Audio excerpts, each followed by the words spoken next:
சிறப்பாக ஏற்பாடு செய்து நடத்தி வரும் நகர் நல மன்றம் மற்றும் ஜமாத் இஸ்லாமியின் சாலிடார்டி இளைஞர் அமைப்பு மற்றும் இங்கு அனைத்து மத பெருமக்கள் அனைவருக்கும் நன்றி கலந்த சலாமினை தெரிவித்துக் கொள்கின்றேன். இது நோன்பு மாதமாக இருக்குது. ஒவ்வொரு நிகழ்ச்சிக்கு பின்னாடியும் ஒவ்வொரு கொண்டாட்டங்களுக்கு பின்னாலும் ஒரு காரணம் இருக்கும். இப்போ பிறந்த நாள் சொன்னால் அன்று ஏதாவது ஒரு ஒரு குழந்தையினுடைய பிறந்த தினமாக இருக்கும். அதை தொடர்ந்து காலகாலமாக வருடமாக அந்த நாளை பிறந்த நாளாக கொண்டாடுவாங்க. திருமண நாள் என்று என்ன பண்ணுவாங்க, திருமணம் நடந்த நாளை நினைவுபடுத்தும் விதமாக திருமண நாளை கொண்டாடுவாங்க. வருடம் இந்த ரமலான் மாதத்தில் இந்த ரமலான் கொண்டாடப்படுவதற்கான ஒரு நோக்கம் இருக்கிறது. அந்த நோக்கத்தின் அடிப்படையிலே இந்த செலிப்ரேஷன், இந்த உற்சாகமான கொண்டாட்டங்கள் எல்லாமே நடக்குது. அதை உங்களிடம் ரமலான் குறித்து சில செய்திகளை சொல்லிவிட்டு இஸ்லாம் சொல்கின்ற அந்த மனித நேயம், இத சமூக நல்லிண கருத்துக்களையும் உங்களிடம் தெரிவித்துக் கொள்ள ஆசை. முதலாவதாக இந்த மாதம் சிறப்புக்குரிய மாதமாக கணிக்கப்படுவதற்கான காரணம், முஸ்லிம்கள் பின்பற்றக்கூடிய இறை வேதமான திருக்குரான் இறங்கிய மாதம், இறங்கிய நாள் எல்லாமே இந்த மாதத்தில் தான் அடங்கியிருக்கு. இறங்கிய நாள் 27ஆம் கிழமைன்னு சொல்லுவாங்க. எல்லாரும் கேள்விப்பட்டிருப்பீங்க. இரவு முழுவதும் முஸ்லீம்கள் தொழுது விளக்குகளால் அலங்கரித்து, தெருக்களை அலங்கரித்து, பள்ளிகளை அலங்கரித்தெல்லாம் பண்ணுவாங்க. அந்த இரவு தான் இந்த திருக்குரான் இறங்கியது. இந்த திருக்குரான் இறங்கிய இந்த நாளை தான் முஸ்லீம்கள் என்ன பண்ணுறாங்கன்னா செலிப்ரேட் பண்ணுறாங்க. இந்த திருக்குரானை பற்றி குரான் அறிமுகப்படுத்தும் போது என்ன சொல்லுதுன்னா, மக்களுக்கு நேர்வழி காட்டக்கூடிய, மக்களுக்கு நேர்வழிக்கான அறிவுரை கூறக்கூடிய, சத்தியத்தையும் அசத்தியத்தையும் பிரித்து காட்டக்கூடியதுமான திருக்குரான் இந்த ரமலான் மாதத்தில் இறங்கியது. எனவே யார் இந்த ரமலான் மாதத்தை அடைகிறாரோ அவர்கள் நோன்பு வையுங்கள் சொல்லி இறைவன் சொன்ன கட்டளையை நிறைவேற்றும் விதமாக இந்த மாதம் முழுவதும் நோன்பு வைக்கப்படுகிறது. நாம் அறிந்ததெல்லாம் காலையிலிருந்து சாயந்தரம் வரைக்கும் இஸ்லாமியர்கள் உண்ணாமல் இருக்கிறார்கள் என்பது மட்டும்தான் நம்ம அறிந்தது. ஆனால் நோன்பினுடைய முழு சாராம்சம் அது அல்ல. நபிகள் நாயகம் ஸல்லல்லாஹு அலைஹி வஸல்லம் அவர்கள் சொல்லும்போது சொல்கிறாங்க, யார் பொய் சொல்வதையும் அதன்படி செயல்படுவதையும் விடவில்லையோ அவர் உண்ணாமலும் பருகாமலும் இருப்பது இறைவனுக்கு எந்த தேவையும் அற்றது. இறைவன் நம்மிடத்திலே விரும்புவது உண்ணாமல் பருகாமல் இருப்பது அல்ல. இறைவன் நம்மிடத்திலே விரும்புவது பொய் கூறாமலும் பொய்யான செயல்களில் ஈடுபடாமல் இருப்பதுதான் இறைவன் விரும்புகின்றான். இந்த நோன்பின் மூலியமாக இஸ்லாமியர்கள் மத்தியில் ஏற்படுத்த வேண்டிய மிகப்பெரிய மாற்றமே பொய் மற்றும் பொய்யான காரியங்களிலிருந்து விலகி இருப்பது தான். இதுதான் இந்த நோன்பினுடைய சாராம்சம்.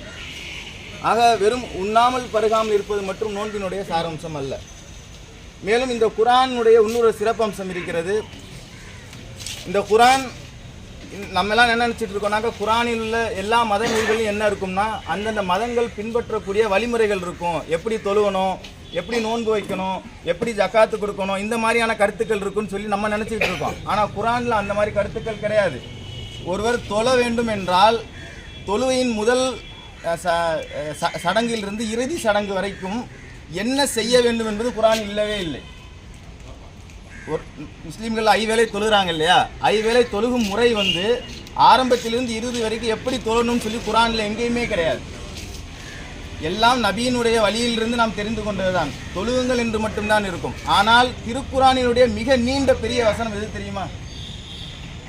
2 மனிதர்கள் கடன் கொடுக்கும்போது அவர்களிடையே செய்ய வேண்டிய ஒப்பந்தங்கள் குறித்து திருக்குரான் மிகப்பெரிய இருக்கிறதுலே குரானிலே மிகப்பெரிய வசனம் அதுதான். ஆக 2 மனிதர்களுக்குரிய உரிமைகள் இருக்கு இல்லையா, அதிலே குரான் ரொம்ப கவனம் செலுத்துது. சொத்து பிரிப்பு குறித்து குரான் துல்லியமாக பட்டியலிடுகிறது. சொத்து குறிப்பு யார் யாருக்கு கொடுக்க வேண்டும், பெண்களுக்கு எத்தனை பங்கு கொடுக்க வேண்டும், ஆண்களுக்கு எத்தனை பங்கு கொடுக்க வேண்டும் என்று குரான் தெளிவாக கூறுகிறது. ஆனால் தொழுகை முறை குறித்து குரானிலே எங்கேயுமே இல்லை. சரிங்களா? ஆக திருக்குரான் மனிதர்களிடத்திலே மாற்றம் ஏற்படுத்தக்கூடிய விருப்பம் என்னன்னு சொன்னால், 2 மனிதர்களுடைய உரிமைகள் இருக்கு இல்லையா, உரிமைகள் கடமைகள் விஷயத்தில் திருக்குரான் முறையாக நீதியாக நடக்க வேண்டும் என்றுதான் விரும்புகிறது. இன்று இந்த மாதத்தில் திருக்குரான் பிறந்த மாதம். எனவே மனிதர்களுக்கு செய்ய வேண்டிய உரிமைகளை முறையாக நிறைவேற்ற வேண்டும் என்பதுதான் முஸ்லிம்களுடைய உரிமை. இப்போ இது அடிப்படையில் நபிகள் நாயகம் ஸல்லல்லாஹு அலைஹி வஸல்லம் ஒரு கருத்தை சொல்கிறார்கள், அண்டை வீட்டார் பசித்திருக்க தான் மட்டும் வயிறார உண்பவன் உண்மையான முஸ்லீம் அல்ல என்று. இப்போ எங்கள் வீட்டுக்கு அண்டை வீட்டில் யார் இருக்கா, இன்னொரு முஸ்லீம் கிடையாது. எங்கள் வீட்டுக்கு அண்டையில் இருக்கவங்க இன்னொருத்தவங்க அத்தை ஜோதி அத்தைன்னு ஒருத்தவங்க இருக்காங்க. அவங்க தான் பக்கத்தில் இருக்காங்க. அவங்க சாப்பிட்டாங்களா இல்லையா அப்படின்றது தெரிந்து கொள்ள வேண்டியது யாருடைய கடமை? ஒரு முஸ்லீமுடைய கடமை. அப்போ பக்கத்தில் இருக்கிற நபர்கள் அண்டை வீட்டார், எல்லார் வீட்டுக்கும் அண்டை வீட்டார் முஸ்லீமாக இருக்க போவதில்லை. எல்லார் வீட்டுக்கும் அண்டை வீட்டார் வேறொரு சமூகத்தை சார்ந்தவராக இருக்கலாம். நபிகள் நாயகம் ஸல்லல்லாஹு அலைஹி வஸல்லம் சொல்லும்போது அண்டை வீட்டார் பசித்திருக்க தான் மட்டும் உண்போன் உண்மையான முஸ்லீம் அல்ல என்றார்கள். அப்போ அண்டை வீட்டார் யார் வேண்டுமானாலும் இருக்கலாம். நம்ம ஒரு உதவியை செய்யும் போது அவர் எந்த மதத்தை சேர்ந்தவர், எந்த மொழியை பேசக்கூடியவர், எந்த சித்தாந்தத்தை பின்பற்றக்கூடியவர், அவர் இறைவனே இல்லை என்று சொல்லக்கூடியவராக இருந்தாலும் சரி, அவர்களுக்கு கூட நம்ம என்ன செய்யணும்? அவர் எந்த சித்தாந்தத்தை வேண்டுமானாலும் பின்பற்றலாம். ஆனால் அண்டை வீட்டார் உணவு உண்டுட்டாங்களா சாப்பிட்டாங்களான்னு கூட கவலைப்படாத ஒரு முஸ்லீம் வாழ்றான்னு சொன்னா அவர் யாரு கிடையாது, முஸ்லீம் இல்லை என்று நபிசுல்லாஹு சொல்றாங்க. அப்போ திருக்குரான் இந்த உலகத்தில் ஏற்படுத்த நினைக்கின்ற மாற்றமே மத நல்லிணக்கத்திற்கு மேலாக நாம் பேச வேண்டியது. ஒரு மனிதன் இன்னொரு மனிதனுடைய பழக்க வழக்கங்கள் இருக்கு இல்லையா, அதை சரிவர செய்தாலே போதும். அவர் எந்த மதம், எந்த மொழி, எந்த இனம் பேச எதையுமே நம்ம கவனிக்க தேவையில்லை. எல்லாருமே ஆதமுடைய அந்த வாரிசிலிருந்து வந்தவர்கள் தான், ஒரே தாய் தந்தையருடைய வாரிசிலிருந்து வந்தவர்கள் தான் எல்லாருமே. இப்போ அந்த அடிப்படையில் இன்று வேணால் வேறு வேறு மதமாக பிரிந்திருக்கலாம், வேறு மொழி பேசக்கூடியவர்களாக இருக்கலாம், நம்ம அண்டையில் நம்மளுடைய பணிபுரியவர்கள் இதெல்லாம் வேறு வேறு மாநிலங்களிலிருந்து கூட வந்திருக்கலாம். ஆனால் ஒரு மனிதன் என்ற அடிப்படையில் அவர்களுடைய தேவையை உணர்ந்து அதை நிறைவேற்றுவது ஒரு முஸ்லீமுடைய கடமையாக இருக்கிறது. இப்போ இதை சரிவர நிறைவேற்றினாலே மதங்களிலே என்ன வரும்? இணக்கம் தானாக வந்துவிடும். ஆக மதங்கள் இணைவது என்பது அவரவர்களுடைய விருப்பம், மதங்களை பின்பற்றுவது. இங்கே மனங்கள் தான் இணைய வேண்டுமே தவிர்த்து மதங்கள் இணைவது அல்ல. எல்லாருடைய மனங்களும் இணைய வேண்டும், இதுதான் ஒரு அடிப்படை நோக்கமே தவிர்த்து மதங்கள் இணைவது அவரவருடைய வழிமுறையை யாரும் தடுக்காமல் இருந்தாலே போதும். கிறிஸ்தவருடைய வழிமுறை அவர்களுக்கு ஆதரவு கொடுக்க வேண்டும், குறைந்ததும் தடுக்காமலாவது இருக்கும். முஸ்லீம்கள் செய்யக்கூடிய அந்த வழிபாட்டு வழிமுறைகளை தடுக்காமல் இருந்தாலே போதும். இந்துக்கள் செய்யக்கூடிய அந்த வழிபாட்டு வழிமுறைகளை தடுக்காமல் இருந்தாலே போதும். இன்னும் ஒரு படி போய் நம்ம சார் சொன்ன மாதிரி ஆதரவும் வழங்க வேண்டும், சரிங்களா? ஆனால் இதெல்லாம் மூலம் நம்ம கிடைக்க வேண்டிய ரிசல்ட் என்னன்னா, மனங்கள் இணையும். மதங்கள் என்றுமே என்ன ஆகாது, வேற வேற கலாச்சாரங்கள், வேற வழிபாட்டு முறைகள் எல்லாம் இணைந்தது. ஒருத்தவங்க தூங்கிட்டு இருக்கிறப்போ இன்னொரு இடத்துல சத்தம் கேட்கும், அதே இன்னொரு மதத்து நபர்கள் தூங்கிட்டு இருக்கும் வேற ஒரு மதத்தினுடைய கோவிலில் சத்தம் கேட்கும். இதெல்லாம் இணைத்து செயல்படுவது என்பது சாத்தியம் இல்லாது. ஆனால் ஒன்று சாத்தியமானது, மனிதர் இன்னொரு மனிதனுக்கு செய்ய வேண்டிய உரிமைகள் கடமைகள் விஷயத்திலே கவனமாக இருக்கணும்.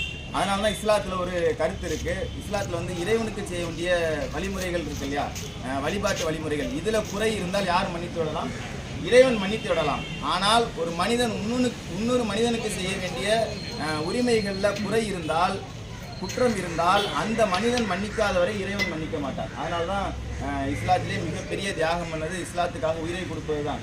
அந்த உயிரை கொடுக்கக்கூடிய விஷயத்திலும் கூட அவர் கடன் வைத்திருந்தார் என்று சொன்னால், அவர் எந்த நபருக்காக அவர் வைத்திருக்கலாம் அந்த கடன், எந்த மதத்தை சார்ந்தவர்களும் கூட கடன் வாங்கி இருந்திருக்கலாம். ஆனால் அந்த கடனை அடைத்து அந்த கடனுடைய பிரச்சனை முடித்த பிறகுதான் நாளை மறுமையிலே அவருக்கான சொர்க்கம் நிர்ணயிக்கப்படும். அவர் இறைவனுக்காகவே உயிரை கொடுத்திருந்தாலும் சரி, அதிகபட்சம் தியாகம் பண்ண போகிறது எதை?